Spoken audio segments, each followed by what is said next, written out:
Practice Hasche-Mann, which means blind man's bluff, or kind of a catch me kind of a tag, is I play everything legato first, and I look at the top voice.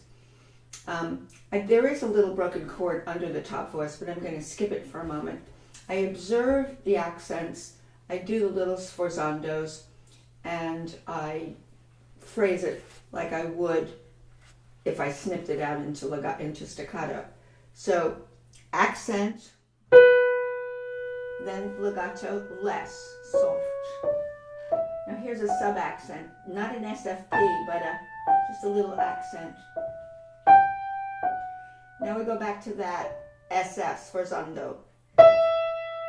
And then we go back to soft. Sub-accent, no accent here. I'm just following the bare bones melody. Then we have less. Remember, I'm doing it all legato. Accent, accent, SFP, and soft. Sub-accent coming, and then no accent. Now I'm going to add in a little broken chord that comes down on some of the downbeats. And we need to know the harmony. So the very first alto voice that comes down is split between the hands like this. It's a first inversion tonic of B minor. It will look like this. Let's do it legato first. We go to the third measure, we have the 4 chord in second inversion, which is an E minor chord. So we have this. I'm just doing it legato. The next measure, we go back to the second inversion of the tonic, higher up though. Now we go to the second line, we have 1 and 2 and next measure and 2 and 4 6 4. 1 and 2 and 1 and tonic. Notice I'm doing everything legato. Now what I'm going to do is I'm going to add that little alto fall down there with the soprano, and I'm going to do it legato. The reason I do it legato is when I go quicker and I do staccato, I want to feel very grooved and settled and not anxious. I want to get into a legato that keeps my frame of mind fairly equal temperament, fairly stable, so I don't get all bent out of shape over staccato. So I'm going to go slowly with the accent on top, legato.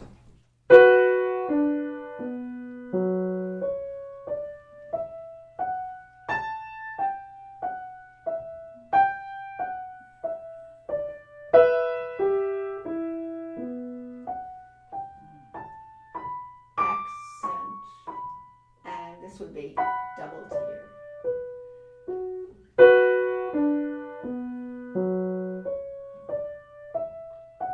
Accent, accent, sforzando coming soft now, a little accent falling down. No, there's no accent here.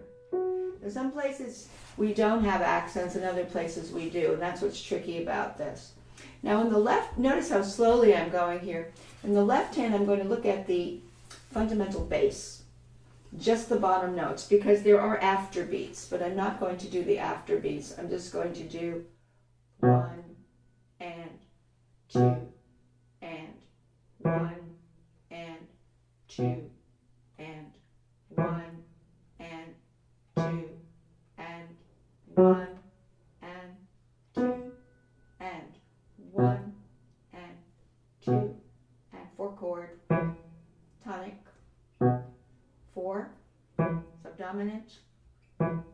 dominant, resolve.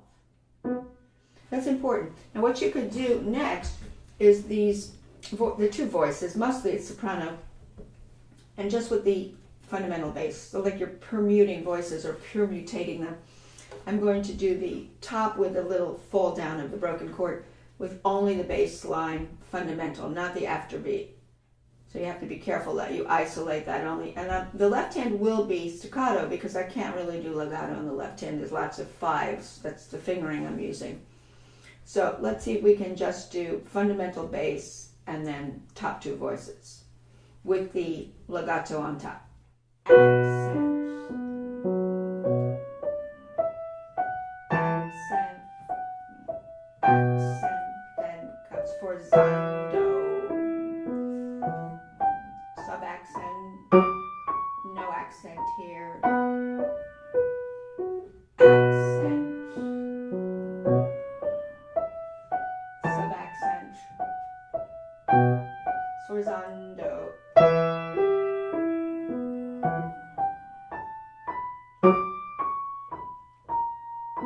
This gives you an idea how I do it. Now what I'm going to do is the top two voices, and I'm going to do the afterbeats only. That's a bit tricky to leave out the fundamental bass. See how that works out.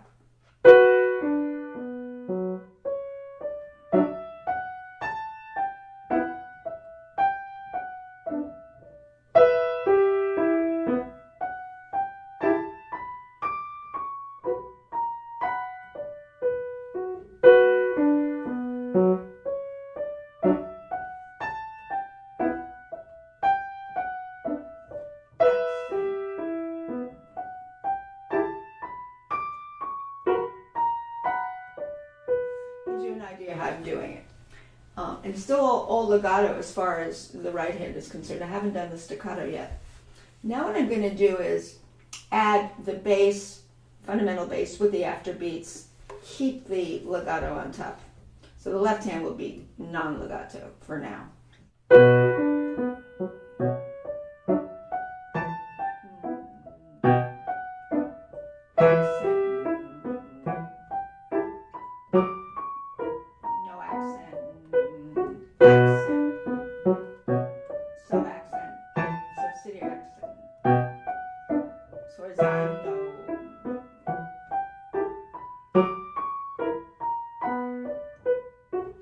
Okay, now I'm going to do everything as written in this slow tempo.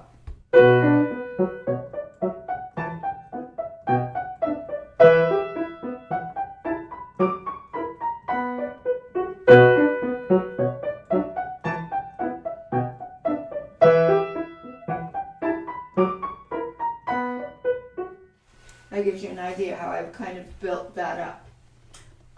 The next line is similar in the way it's textured, in the way it's voiced, except you have to know the keys.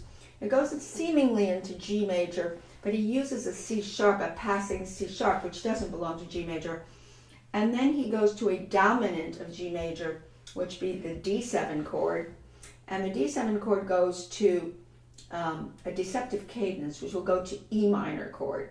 So we have to be aware of the deceptive cadence. Incidentally, the harmony, as you know, of the first part is tonic, 4-chord, tonic, 4-chord, 5-chord, 1-chord. It's very, very not too inventive, but it works. Now in this second line, I'm just actually going to play it. You'll see what happens. You have accent, dominant 2, deceptive cadence, an E minor chord. Now he's going to do the same thing, deceptive cadence to a 6th chord of E minor. So you have a C major chord.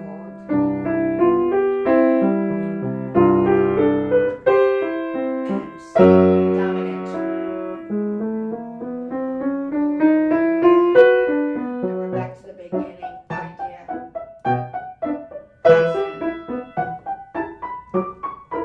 Accent. Accent. Accent. So you have to repeat this.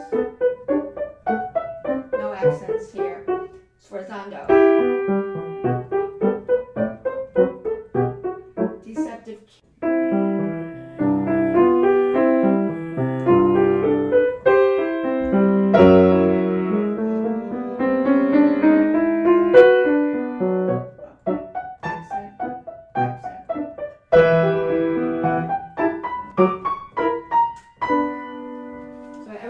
behind tempo. And the interesting thing about these last two lines, he does use deceptive cadences, and particularly when he's in E minor and he goes to the dominant and he goes to the sixth chord.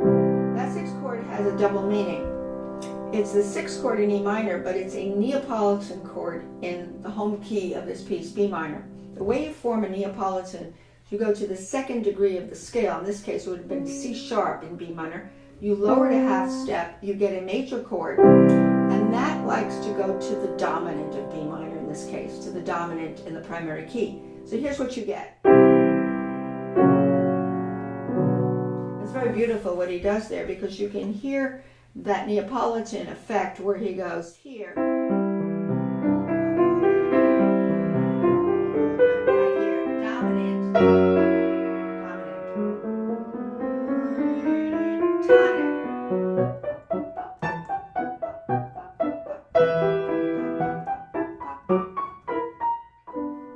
The hard thing about playing this, when you have to play it very fast, is to keep your wits about you, because it does go fast and there's all these crazy accents that are occurring, sometimes unexpected.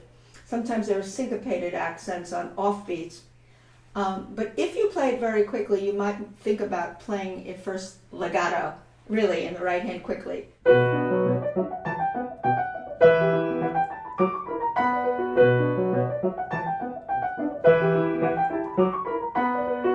that. Now, and that's not really the speed, it's quicker.